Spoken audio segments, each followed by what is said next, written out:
del Consiglio della Regione del Veneto, perché oggi presentiamo una fatica letteraria, l'ultima fatica letteraria di Loris Giuriatti, che abbiamo ospitato lo scorso anno per la presentazione di un altro suo testo, ma c'era stata un po' la promessa che quando sarebbe uscito l'ultimo libro ci avrebbe fatto questo regalo di venire in Consiglio regionale a raccontare il silenzio degli altopiani. Loris Giuriatti non ha bisogno di presentazioni, ma è figura che ormai ha una penna consolidata e sa come raccontare non soltanto un territorio, ma anche storie di persone, storie di ambienti che ci sono familiari, dal Grappa alla pianura, dalla passione per la bicicletta a una serie di tematiche che hanno attraversato la vita del bassanese, del territorio veneto per decenni. Questo testo è in particolar modo un testo, credo, molto intimo, che racconta in maniera anche, come dire, romanzata la storia di un pezzo di famiglia importante di Loris. A lui che non può non mettere in copertina del suo libro un pezzo di montagna e di territorio veneto-vicentino, inizio subito col ringraziamento e con il chiedergli chi è l'americano e di che cosa inizia a raccontarci questo libro. Beh, intanto grazie per questa ennesima opportunità, è sempre un grandissimo piacere parlare con te ed essere in questo posto meraviglioso. Chi è l'americano? L'americano è una figura che mi sta particolarmente a cuore, ne parlo anche al presente perché è il mio nonno materno, è scomparso ormai tanti anni fa, però che ha lasciato una cicatrice indelebile nella mia vita, nonostante il periodo che abbiamo passato assieme sia relativamente corto, relativamente breve. Tutto quello che troverete, che hai trovato su questo libro è frutto di una serie di riflessioni nate andando a scavare nei cassetti più profondi della memoria, perché mentre scrivevo ogni tanto proprio mi ritornava alla mente una frase, un pensiero, un qualcosa che mi ha lasciato lui o che mi è stato poi tramandato dalla nonna, che tra l'altro la moglie dell'americano, mia nonna, è vissuta fino a 103 anni e quindi ho avuto occasione di parlare molto di più con lei e in qualche modo mi ha raccontato tanto di quello che non era riuscito a raccontarmi mio nonno. Cominciamo dall'inizio, da una storia che ci mette subito davanti ad un tema purtroppo molto attuale, anche se con tecnologie, sofferenze e patimenti diversi, ma la guerra è sempre la guerra. Quella guerra, la guerra che l'americano si è visto arrivare con la faccia di un austriaco, perché parliamo appunto della prima guerra mondiale, ambientato in questo tempo, è una guerra che lascerà al nonno un'immagine molto diversa rispetto alla gloria, all'onore che gli era stato predicato come diciamo il valore più importante che questo conflitto avrebbe lasciato alla sua persona, alla sua identità. All'inizio lui scrivi con le sue parole, no? Mi sforzavo di tenere il più lontano possibile dalla mente la morte che mi alitava addosso ogni volta che alzavo la testa.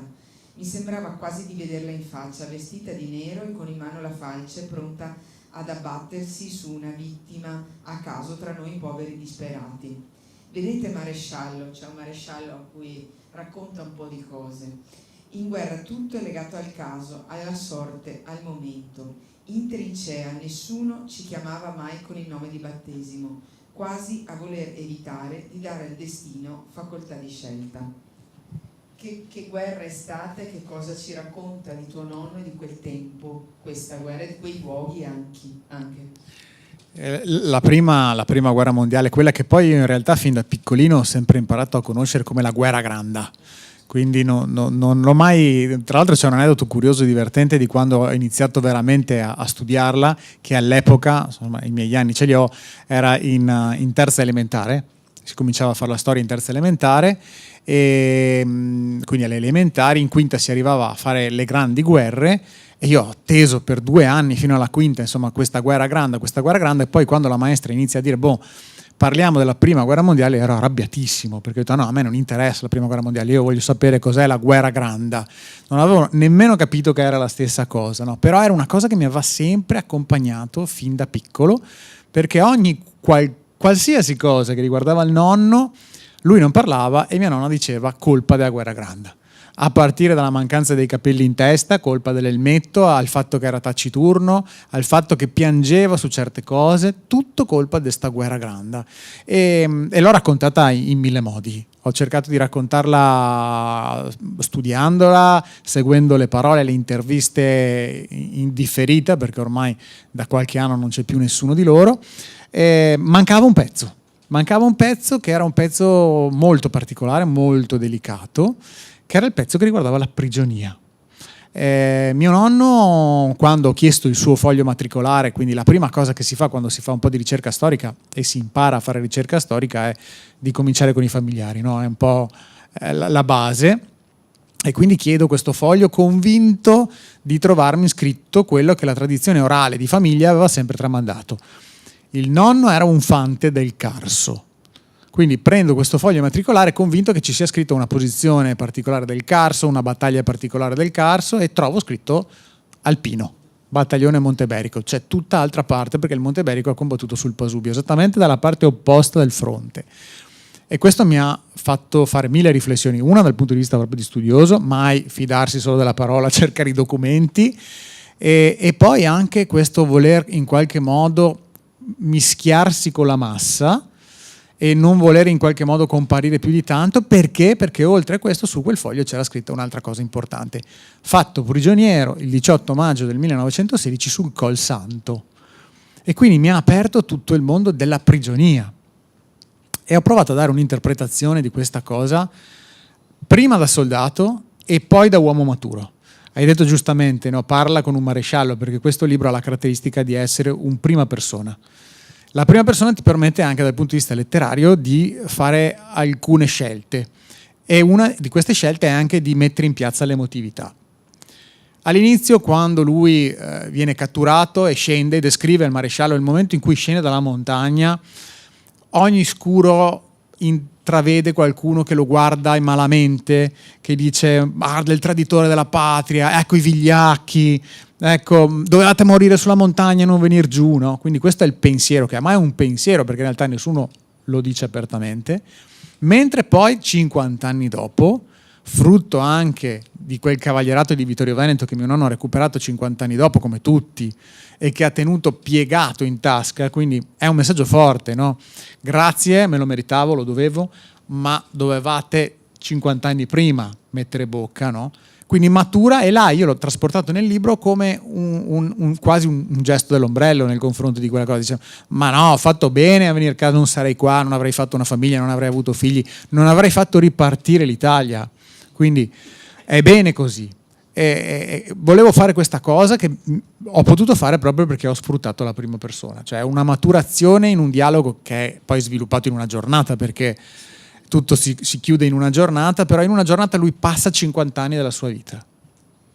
E in cui, raccontando al maresciallo di quanto ha fatto bene, come se lo dicessero in continuazione. La prigionia. C'è una figura all'interno di questo racconto quasi sfiorata, ma che è presente nella prigionia del nonno, di un ungherese che aiuta lui e il suo più caro amico a sopravvivere. E c'è anche questa storia di amicizia nel sottofondo costante di questo libro. E questo ungherese che nel momento in cui avviene la liberazione dice queste parole: questa guerra non è mia e non è tua, è la guerra del tuo re e del mio imperatore. Se la guerra finisce presto, tu torni a casa e io torno a casa. Quindi lo spirito assolutamente disilluso e frutto di una esperienza di prigionia che aveva segnato prigionieri e anche diciamo carceriere, e che nella semplicità di queste parole dice tutto su che cos'è stato questo conflitto, che cos'era il tornare a casa dopo. Il tornare a casa, cosa sta? Sì, perché questo è un altro lato, un lato abbastanza poco noto di quella guerra, no? E non era una guerra italiana, non era una guerra austro-ungarica, era una guerra di potenti. Era una guerra di potenti. Era una guerra di potenti che era storicamente stata vista come un rischio, tant'è che i regnanti dell'epoca avevano fatto in modo di imparentarsi. Quindi l'idea era quella di dire: se ci imparentiamo tutti, evitiamo che succeda qualcosa che poi in realtà è successo. Quindi è fallito come tentativo, è miseramente fallito, ma citando Hemingway, questa guerra è una cosa voluta da persone molto potenti che si conoscono molto bene, che mandano a morire un sacco di persone che non si conoscono affatto. E queste persone che non si conoscono affatto si imparano a conoscersi al fronte e si rendono conto di una realtà che poi ho trovato in molti diari di guerra, che tolta la divisa sono uguali. Io l'ho trovato in molti diari questa cosa qua, no? Perché se mi togli la divisa, l'austriaco sì, mangia in maniera diversa da noi, è biondo, ha i baffi biondi, ma tolta la divisa è un uomo come noi. E questa cosa era una cosa che era temutissima dai vertici, perché apriva un mondo. Il ritorno dalla prigionia. Il ritorno dalla prigionia è un'altra parte drammatica di tutte le guerre. Perché i prigionieri, in questo caso specifico della Prima Guerra Mondiale, vengono dimenticati. Perché la guerra è stata vinta, i prigionieri sono stati dei traditori della patria, perché il pensiero di Cadorna era questo: chi viene fatto prigioniero è un traditore della patria, e vengono poi anche da Diez un po' dimenticati. Quindi sono costretti a delle avventure vere e proprie per rientrare da questi campi di prigionia, con tempi biblici, perché si parla di rientri a un anno e mezzo dalla fine della guerra, no? E in situazioni più o meno particolari, con l'obbligo di rientrare in caserma, perché altrimenti eri considerato disertore. E quindi racconto anche questo aspetto: quando poi si raggruppa di nuovo la Monteberico in caserma, si guardano in faccia e veramente sono rimasti in 4.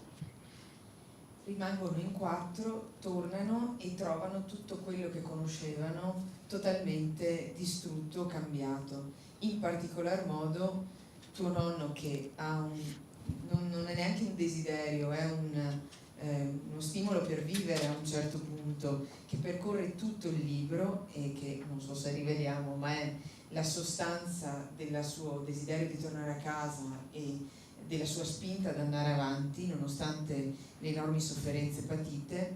Anche il centro di questo desiderio è totalmente trasformato, è cambiato, diciamo, sono cambiate le condizioni. Torna e qualcuno gli dice: dove vai quando torni e non hai più riferimenti? A quell'epoca l'unico riferimento che speri di trovare ancora vivo è il sacerdote del paese. Quindi torna, trova il sacerdote, che cosa gli consiglia questo sacerdote? Dove deve andare a finire tuo nonno a un certo punto di questa storia? Vai via, andate via da qua, cercate fortuna altrove.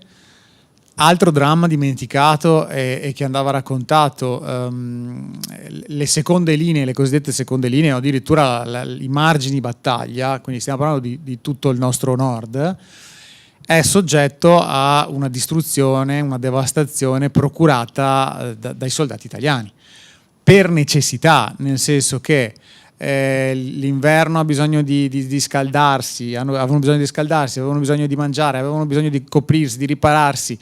Bruciano, sfondano le porte delle case. In Val Brenta, quando ho studiato per la Perla del Brenta, quindi ho avuto modo di vedere anche quell'aspetto là, ci sono proprio i diari che dicono: ci avevano promesso che le nostre case sarebbero rimaste inviolate, e dal treno in partenza vediamo che sfondano le porte e entrano, bruciano il mobilio perché è legna, occupano le case. Non lo fanno con disprezzo, non lo fanno con cattiveria, lo fanno per necessità.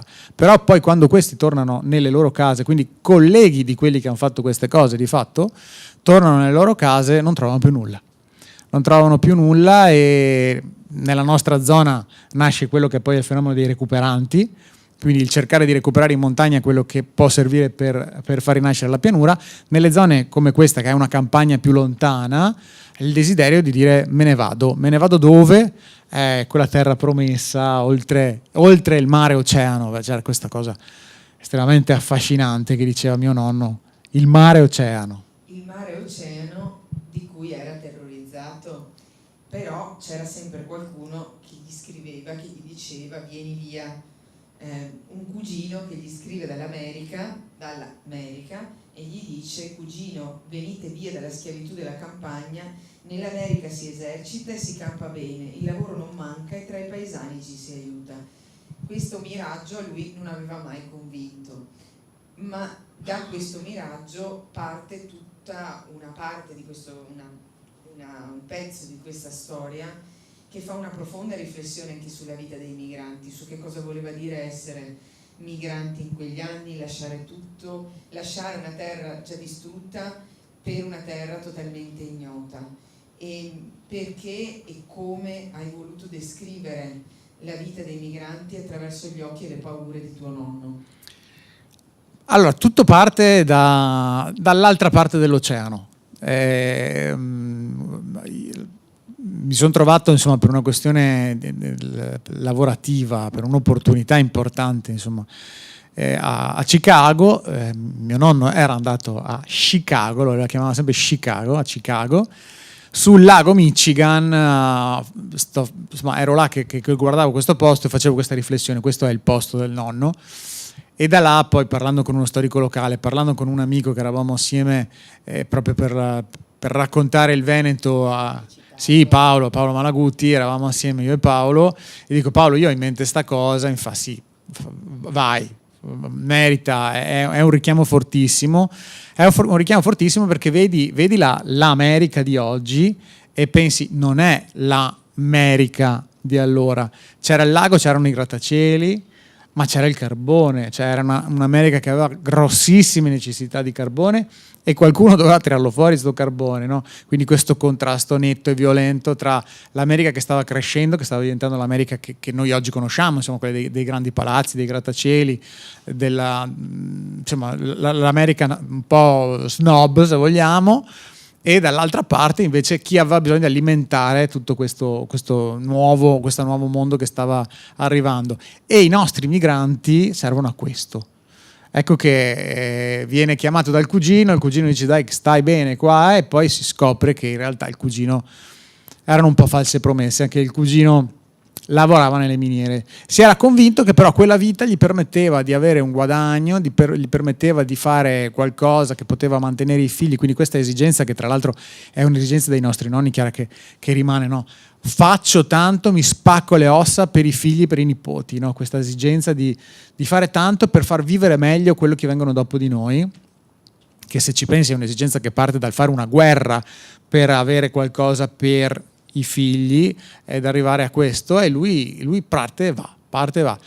Ho voluto descrivere in maniera molto accurata e molto dettagliata il viaggio, e ho lavorato tanto per il viaggio, perché quello che mi raccontava spesso era proprio questo trauma incredibile del viaggio, e in dialetto, devo dirlo in dialetto perché mia nonna diceva in dialetto, 40 di de nave che faceva pontacueo.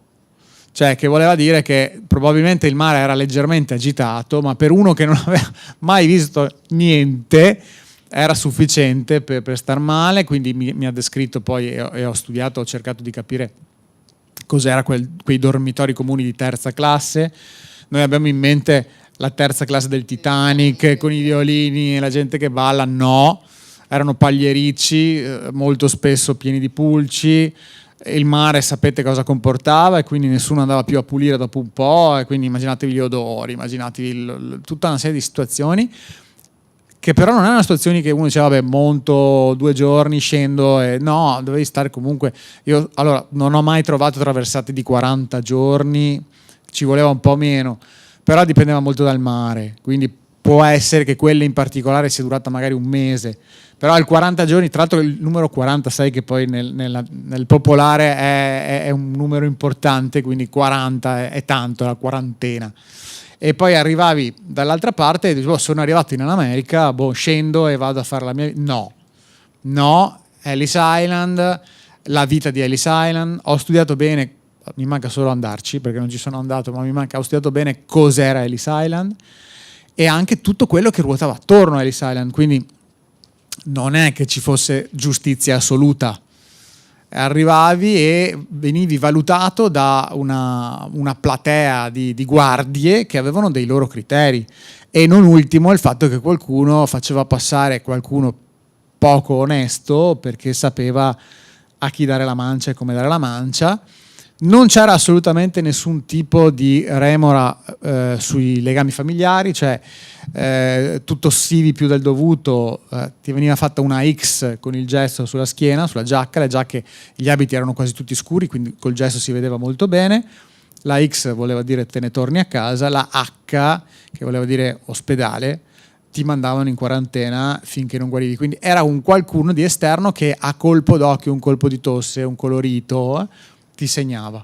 Ecco, quindi quando poi questa cosa era passata e quindi un pochettino era ritornata e si sapeva nelle navi, e c'era magari il maestro di turno che diceva guardate che succederà questo quando arrivate, allora i mariti prendevano a schiaffi le mogli per fargli togliere il pallore, o si soffocavano quasi per non tossire.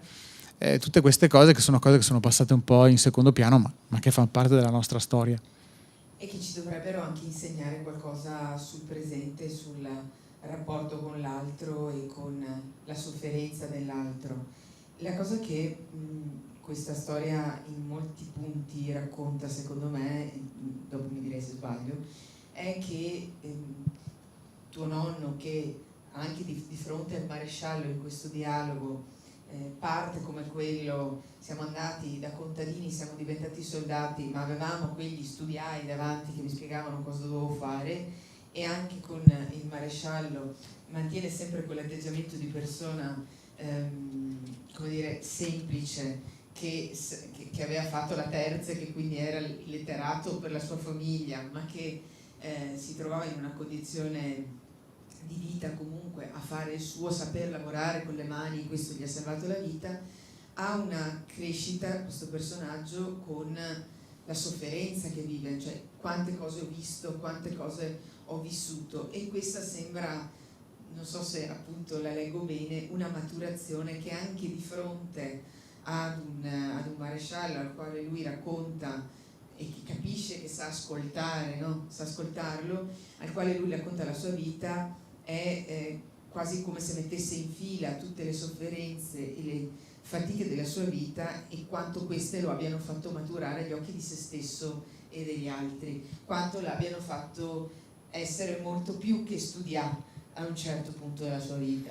Sì, è proprio così, è quasi un testamento nei confronti di questa persona mentre lo studia, perché la trama del libro è uno studio dei due, cioè questi due personaggi che non si conoscevano si studiano, il maresciallo va là con l'intento di volere delle informazioni e l'americano dice te le darò a tempo debito, però prima ti devi ascoltare tutto quello che ho da dirti. Tra l'altro per una specie di malinteso, nel senso che lui pensa una cosa ma in realtà è un'altra, ma questo gli dà modo di raccontarsi, e cambiano anche i rapporti tra i due. Non vado oltre per non rovinarti troppo, però si instaura un rapporto di fiducia che durerà negli anni e che trasformerà le vite di entrambi. C'è dentro anche un pezzo d'Italia fascista qui dentro, c'è un pezzo d'Italia che vive la dittatura, e nel dialogo, leggo solo queste 3 righe, tra il maresciallo e l'americano, a un certo punto tu scrivi: quello che non aveva capito era che il sottufficiale dei Regi Carabinieri che aveva davanti la pensava esattamente nel suo stesso modo. Per Zancanaro il fascismo non era la sua Italia. E qui c'è anche lo spaccato di un carabiniere, di una forza dell'ordine che si trova ad avere una fedeltà alla propria patria ma non al regime che questa patria governa, e quindi un'identità anche non scontata, è un personaggio non univoco nella sua descrizione, perché ci hai messo dentro anche questo carabiniere innamorato del suo paese ma non dell'Italia fascista? Allora, Zancanaro è un personaggio che ho costruito con un certo fascino, perché volevo raccontare, l'avevo già fatto in precedenza con La Tormenta, ma volevo tornarci, il cosiddetto fascismo di campagna. Cioè, ne parlavo proprio con Malaguti di questa cosa qua. A volte noi abbiamo quasi un timore nell'andare a raccontare alcune cose, e questo fa sì che la storia si focalizzi su alcuni non detti che ci portano a vedere delle situazioni strane, no? Il fascismo, come l'ho studiato io, l'ho studiato di campagna, cioè sono andato in cerca del fascismo e ho scoperto che in realtà era tutto un altro mondo rispetto al fascismo di Roma. Era un po'... E poi tra l'altro prendo anche esempio di uno di questi fascistelli di campagna, era un'opportunità per qualcuno per alzare un po' la cresta, ma il bello della campagna era che questi personaggi poi, una volta finito tutto, venivano quasi, cioè, sempre uso il veneto perché è molto più incisivo, è il bauco de turno, no? E il bauco de turno ha fatto queste scelte, è andato a fare, adesso torna e non è che sia cambiato qualcosa, rimane quello di prima. Mi ha sempre molto affascinato questa cosa, come mi ha molto affascinato la forte fedeltà di queste persone all'Italia intesa come Italia. E questo voleva anche dire a volte non sentirsi rappresentati da chi in quel momento diceva di essere Italia, ma di tenere duro sulle proprie convinzioni. Cioè, io ho fatto una guerra per il mio territorio, per l'Italia. Io amo la mia patria, torno nella mia patria, quindi abbandono l'America e torno apposta perché voglio vivere qua, quando potevo starmene tranquillamente in America. In America avevo sentito che stava succedendo qualcosa in Italia, perché devo tornare? Torno perché questa è la mia patria, indipendentemente da chi c'è che governa, perché questa è la mia patria, io ci credo alla mia patria. Questa è un'identità che tra l'altro mio nonno mi ha sempre raccontato, assieme a tutti questi aneddoti e proprio che poi ho cercato di riportare, dell'intesa particolare, del momento particolare che è stato il fascismo nelle campagne nostre. Per carità, di un luogo particolare, di un momento particolare, poi insomma sappiamo bene che ci sono stati i drammi, ci sono stati i grandi problemi, ma là era proprio un piccolo mondo a sé, una bolla. Nei tuoi testi, nei tuoi libri, i luoghi sono descritti e sono fondamentali per raccontare le storie in cui avvengono.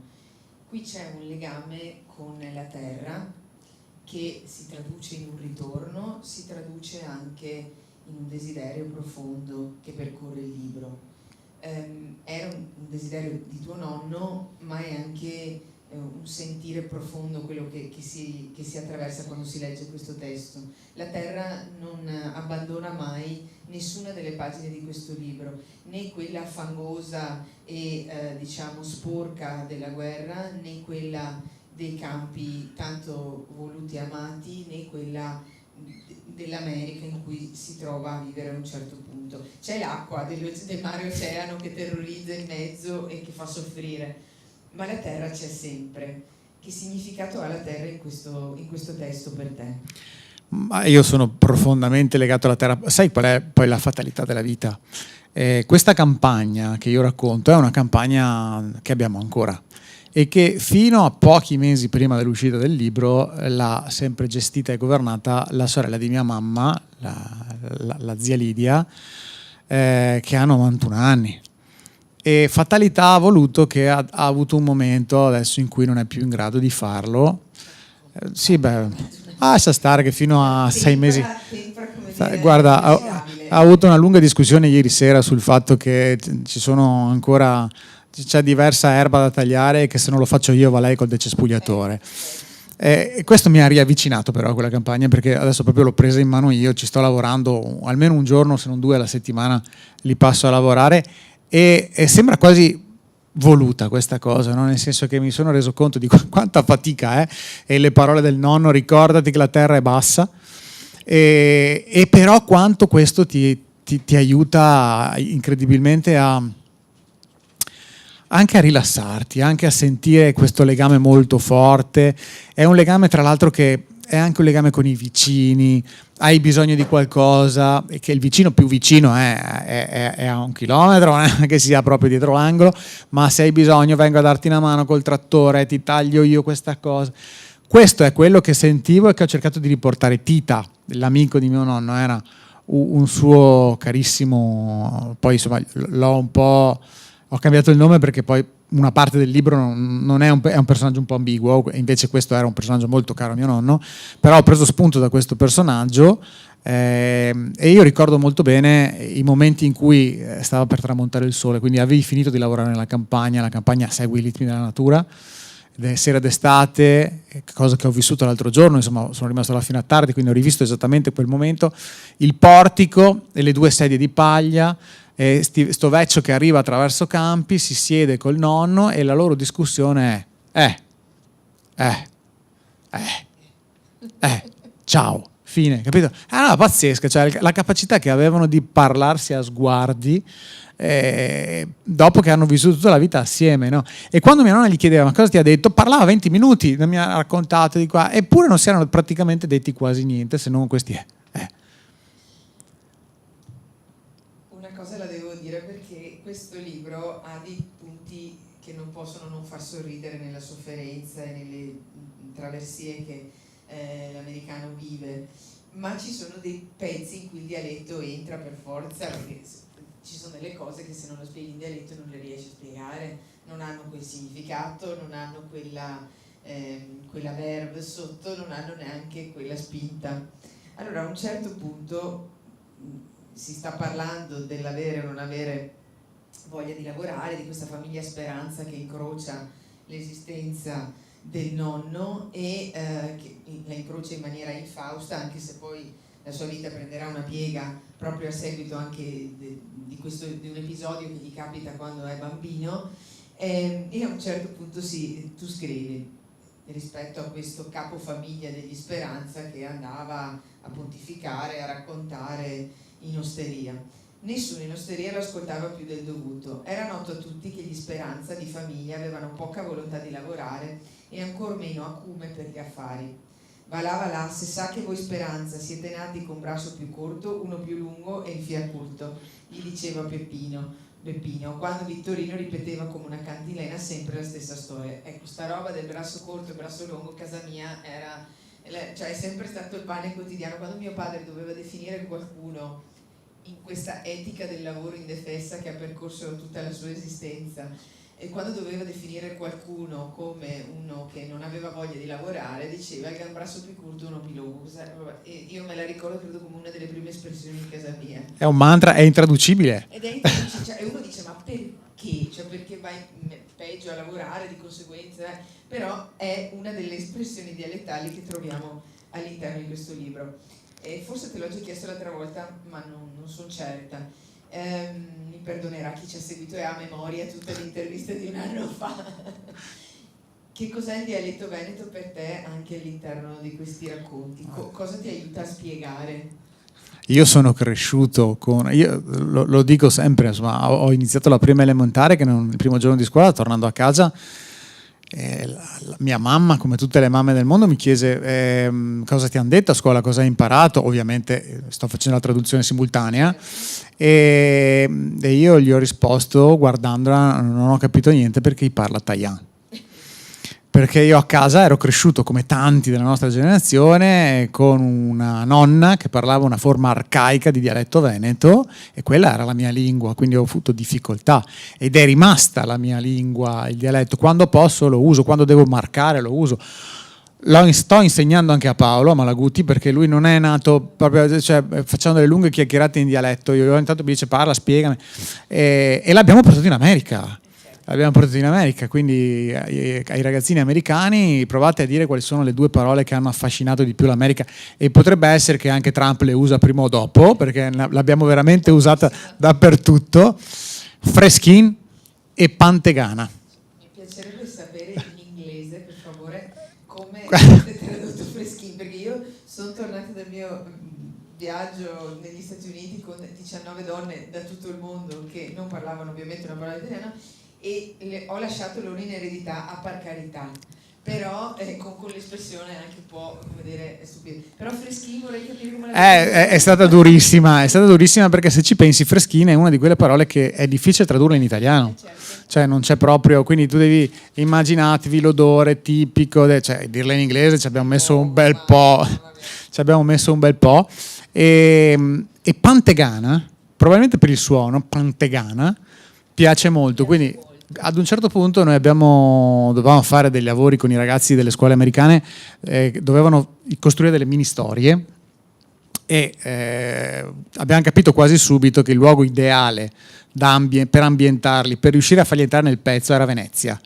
Venezia è conosciuta in tutto il mondo, quindi era facile. Quindi per portargli un po' di colore abbiamo detto che ogni tanto a Venezia si vede qualche Pantegana e l'acqua sa un po' da Freschin, è già panico.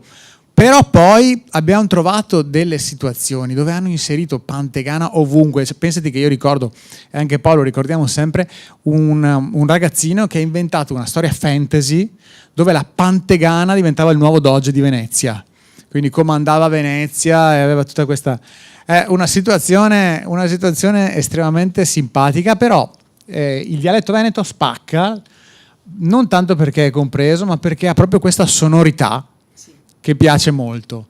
Piace molto anche agli italiani. Anche gli italiani in Italia, quando ti sentono parlare, noi sai che noi per tanti anni abbiamo sempre, anche sì, ma anche perché probabilmente negli anni 60 e 70 i personaggi veneti all'interno del film erano sempre un po' alla Goldoni, no? La schiavetta, la donna delle pulizie, no? Quindi ci siamo voluti un po' togliere di dosso questa, ma in realtà sta ritornando molto perché è una lingua importante. Chiudiamo questa chiacchierata con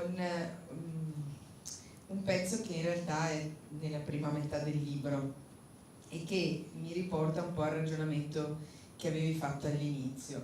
Ho due domande, dopo l'ultima è telegrafica, ma te la chiedo proprio negli ultimi 2 minuti.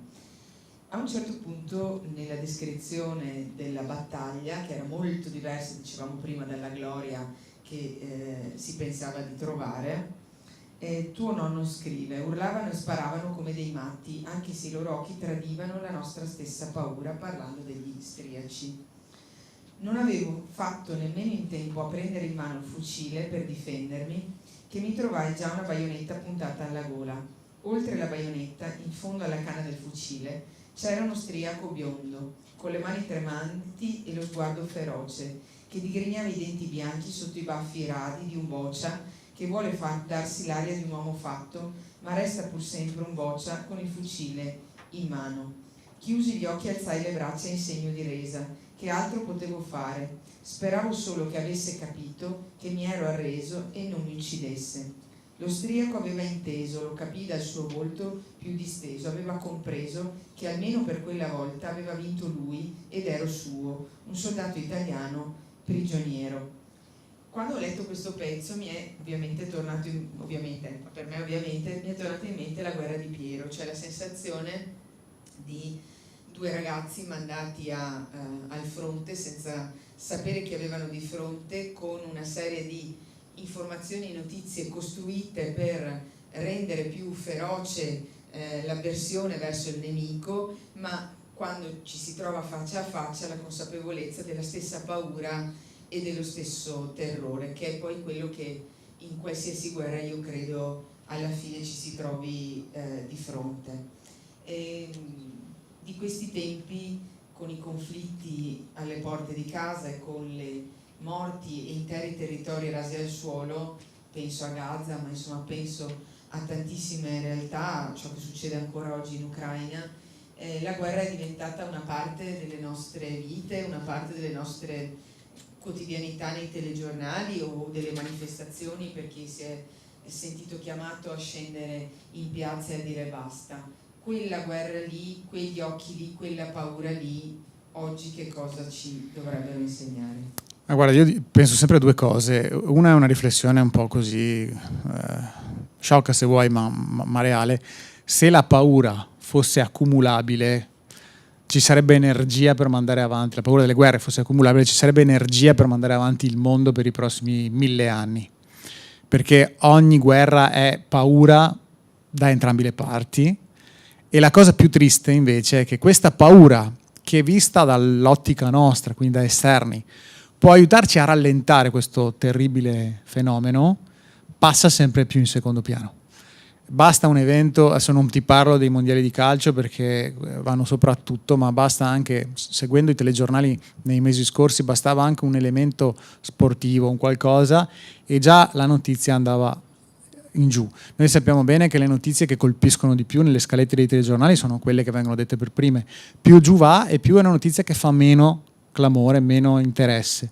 Quando cominci a vedere che le guerre cominciano a scendere verso il fondo e che arrivano addirittura poco prima dello sport, vuol dire che si sta esaurendo la paura da parte di chi le vede. Non è più una notizia che fa paura.